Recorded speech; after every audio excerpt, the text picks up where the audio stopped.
يا صباح الفل، يا صباح الهنا، يا صباح التفاؤل. خارجه زي كل يوم يا ولاد كده، هو لا بيا ولا عليا. بس الزرع بتاعي فجاه كده شميت ريحه غريبه مريبه عجيبه، بس ريحه جميله. بصيت فوق تحت يمين شمال، لقيت الريحه جايه من عند الست ام مريم اللي قصادنا. بقول لها طبخه ايه النهارده يا ام مريم؟ قالت لي طبخه يا حبيبتي رز معمر وصينيه بطاطس بالفراخ. قلت لها الف هنا وشفا على قلبك، تاكلها بالهنا والشفا. طب اعمل ايه؟ ما عنديش فرن في الشقه اللي انا فيها ده يا ولاد، مش مجهزه اخر تجهيز. المهم هغلب.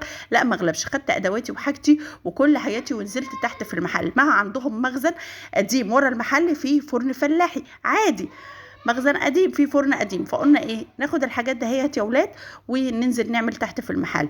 كملوا معايا لاخر الفيديو، اوعي تروحي كده ولا كده، واعملي متابعه للصفحه واعملي لايك واعملي كومنت حلو من قلبك. المهم قعدت اقشر في البطاطس كده اهوت، الشطره اللي ما تطلعش لحم كتير في قشره البطاطس. قلت هقطع البطاطس والبصل في الحله اللي قدامنا دهيت يا ولاد، وبعدين احطها 5 او 10 دقايق على النار بتاعه الشعله اللي قدامكم دهيت، وبعدين ادخلها الفرن مع طاجن الرز المعمر. المهم قعدت اقطع وادمع دمع دمع زي كل مره عادي، يعني مفيش مشكله. ما طولش عليكم وقولي طولي يا ولاد.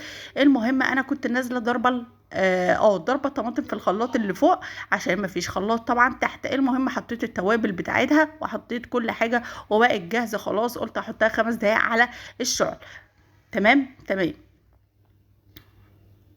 اهي حطيت الطماطم وقلت اسيبها على النار من 5 ل10 دقايق تقلب كده وتبقبق، وبعدين ادخلهم الفرن الاتنين. انا اول مره في حياتي اعمل الرز المعمر الحادق. قولوا لي ايه البلد المشهوره بالرز المعمر الحادق او المحافظه المشهوره بيها؟ احنا بنعمل الرز المعمر ده يا ولاد بالسكر، بنعمله مسكر. هم بيعملوه حادق جنب الطبيخ، انا جربت اعمله حادق جنب الطبيخ والله طلع تحفه تحفه تحفه. المهم بعد ما خد نص سوا كده في الفرن يا ولاد، طلعته وحطيت على وشه السمنه، سمنه بلدي، سمنة بلدي جميلة. خليته في حتة تانية وبعدين دخلته تاني الفرن، خليته يبقبق بقبق بقبق كده. المهم ايه رأيكم يا ولاد في الرز المعمر وصينية البطاطس؟ الاكل كان تحفه تحفه تحفه اللهم بارك. عايزاكم اللي يشوف الفيديو يجرب الرز المعمر الحادق، اكيد كل الناس عارفينه يعني، بس انا عن نفسي ما كنتش بعمل رز معمر حادق عمري.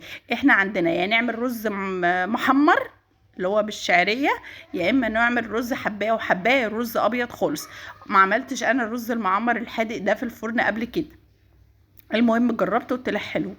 جربوه وقولوا لي ايه رايكم.